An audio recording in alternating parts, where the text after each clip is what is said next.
Welcome back दोस्तों। आज तो हम बना रहे हैं बहुत ही मजेदार सी चीजें हैं ना। एक तो हमने बनाया है बीफ और नूडल सूप वेजिटेबल्स के साथ, और ये बहुत ही सर्दियों के लिए ना बहुत ही लजीज सूप है। दूसरा हमने बनाई है पाइनएप्पल सैलड, और पाइनएप्पल सैलड जो है वो भी बड़ी ज़बरदस्त है। पाइनएप्पल क्यूकम्बर भी आप बना सकते हैं या आप खाली पाइनएप्पल भी बना सकते हैं। मुझे लगता है मेरी डिश में क्यूकम्बर था होना चाहिए था, मगर शायद वो जो सब्जी का थैला आया था ना बाजार से उसके अंदर क्यूकम्बर निकला नहीं, तो हमने कहा चले पाइनएप्पल को ग्रीन्स के साथ बना लेते हैं। और ये जो इसकी ड्रेसिंग है ना ये बड़ी यमी है, पीनट के साथ हमने बनाई है। ये बेसिकली आज जो थीम चल रहा है ना वो थाई चल रहा है। मुझे किसी की फरमाइश आई थी कि शायद आप एक चाइनीज़ वीक रखें, एक थाई वीक रखें, एक पता नहीं क्या रखें। तो मैंने सोचा चलें इतने दोस्त हमारे फरमाइशें कर रहे हैं तो हम कुछ रख ही देते हैं। तो बहरहाल ये अब जो है ना थाई वीक मुझे लग रहा है ये एशियन वीक कह सकते हैं इसको, जिसमें चाइनीज़, थाई और वियतनामीज़ और इस तरह की सारी रेसिपीज़ होंगी। तो ये बहुत ही यमी सैलड है, लजीज है। अब हरी मिर्चें भी हमने इसमें डाल दी हैं, तो ये तो हो जाएगी सेट यहाँ पे। ओके, और जो फोकल पॉइंट है इसका वो है ये खूबसूरत सा लजीज सा मीठा सा खट्टा सा पाइनएप्पल। और यहाँ पे सूप जो है वो मैंने निकाल लिया। आप सोचोगे कि एक कैसा सूप है, ये बहुत भारी सूप है और लेकिन आप जब पिएंगे ना तो बहुत ही क्या कहना चाहिए, वार्मिंग है ये, बहुत कंफर्टिंग है ये। और सबसे ज़्यादा कंफर्टिंग वो चॉकलेट होती है ना हमेशा, और बनाना और चॉकलेट का क्या कॉम्बिनेशन है, सुपर डुपर। इसको थोड़ा सा मैंने फ्रीजर में रखा था ताकि ये चॉकलेट जो है ना ये सेट हो जाए, ये चिपके ना, लेकिन अभी भी थोड़ी सी चिपक रही है। लेकिन ये बहुत मज़ेदार चीज़ है। इसको आप आराम से निकाल लें किसी अच्छी सी प्लेट में, ठंडा करने। इसलिए फ्रोज़न बनानास को इसलिए रोल करते हैं ताकि बनाना जो है ना उनके पास चॉकलेट जो है वो अच्छी सी चिपक जाए। तो ये भी हो गया रेडी सेट। तो हियर वी गो। और किसी अच्छे से ड्रिंक के साथ सर्व करें सर्दियों की शामों में। और ये हरे प्याज जो है ना और ये ऑयल, सेसमी ऑयल या तिलों का तेल जो है ना ये डालना मत भूलिएगा। थोड़ा सा बीफ के ऊपर डालें, थोड़ा सा सूप के ऊपर डालें और सेट।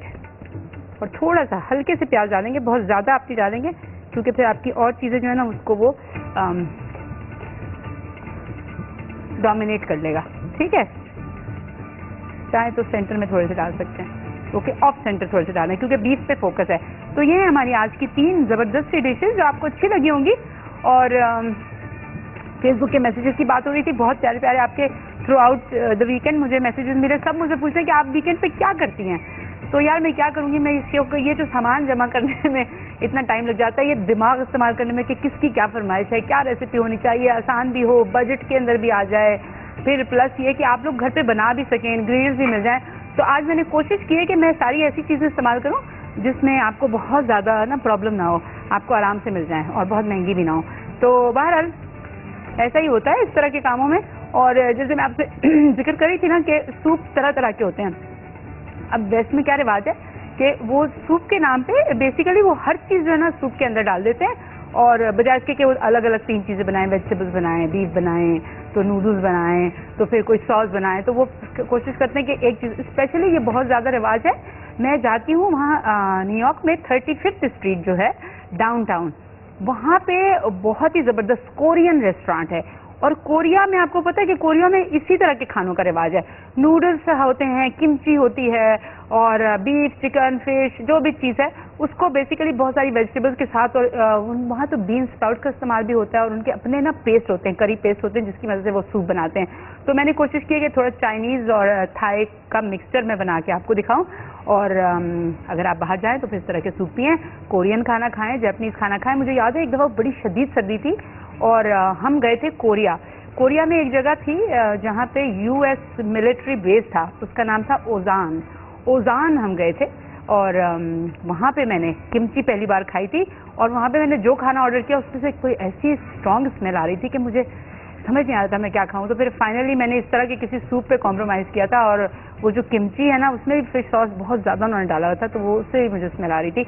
लेकिन बहरहाल कोरिया का वैसे ट्रिप अच्छा था। बड़े वहाँ पे लोग जो है ना मेहनती होते हैं, सुबह सुबह उठ के सड़कें धो रहे होते हैं जहाँ से मैं गुजरती थी वो फुटपाथ धो रहे हैं, और उनके पास वाइपर होते थे। हमसे मॉडर्न थे वो, हम लोग झाड़ुओं का इस्तेमाल करते हैं, उनके पास वाइपर्स थे, और कोई वो जो सिविलाइज किस्म की ब्रूम होती है ना, स्टैंडिंग ब्रूम होती है जो आप बड़े नखरे से खड़े होके लगाते हैं, वो लगा रहे थे। और सबने कोट पहने हुए थे, सर्दी क्योंकि बहुत थी। अच्छा, कपड़े वहाँ पे बड़े अच्छे सिलते हैं और बड़े सस्ते सिलते हैं। तो हमारे जितना भी यूएस के दोस्त थे ना जो हमारे साथ गए थे, वो सब उन्होंने वहाँ से मटेरियल खरीदा पैंट शर्ट का, और फिर वो अपना नाप वाप दे के वो सिलवाने, और वो 2 दिन में ना वो रेडी करके आपको टेलर दे देता है। और अमेरिका के मुकाबले में कोई इसकी कोई वो ही नहीं है, यानी कि कोई कॉस्ट ही नहीं है, आपको बड़ा सस्ता वो पड़ जाता है। लाइक $40 में आपको पूरा सूट सी के दे देंगे। $40 में तो सॉक्स मिलते हैं अच्छे। अब आजकल इतनी महंगाई हो गई है। और मिस सैंडी आई हुई हैं आजकल न्यूयॉर्क में, बड़ी तबाही है। कल रात में जब सो रही थी मुझे अपने हस्बैंड की एक चीख सुनाई दी, हालांकि वो अमेरिका में है, लेकिन उन्होंने इतनी जोर से चीख मारी थी क्योंकि फिर मैंने कॉल किया उनको कि क्या हुआ, मुझे आपकी चीख की आवाज़ सुनाई दी थी। तो उन्होंने मुझे कहा कि मेरे घर के साथ वाले घर में अभी अभी एक दरख्त जड़ से उखड़ के एक गाड़ी पे गिरा और गाड़ी पूरी क्रैश हो गई, और मेरी विंडो जो है वो बस लगते लगते बची है। अगर विंडो पे लग के वो दरख्त अंदर आ जाता तो इस वक्त मैं भी क्या हो चुका होता। खैर, तो वो मुझे कह रहे थे कि प्लीज़ आप आके मेरा ख्याल क्या करें। तो आप लोग मुझे बताएं मैं अमेरिका जाऊं या ना जाऊं, मैं क्या करूं। मैं तो उनसे कह रही हूँ आप पाकिस्तान आ जाएं, इतनी सेफ जगह है यहाँ पे, ना कोई तूफान आता है, कुछ भी नहीं होता, इतना आराम से हर रोज शो करते हैं ना, मैंने कभी छुट्टी नहीं की।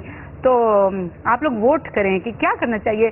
क्या शाय को अमेरिका चले जाना चाहिए, शाय के हस्बैंड को पाकिस्तान आ जाना चाहिए? क्योंकि मैंने 16 साल अमेरिका में गुजारे हैं।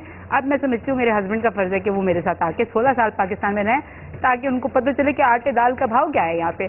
ठीक है, तो इसी नोट के साथ आज हम शो खत्म करते हैं, और कल मैं आपसे मिलूंगी, कोई बहुत ही जबरदस्त इंटरेस्टिंग रेसिपीज है उनके साथ। I see you tomorrow, same time same place, take care, अल्लाह हाफिज।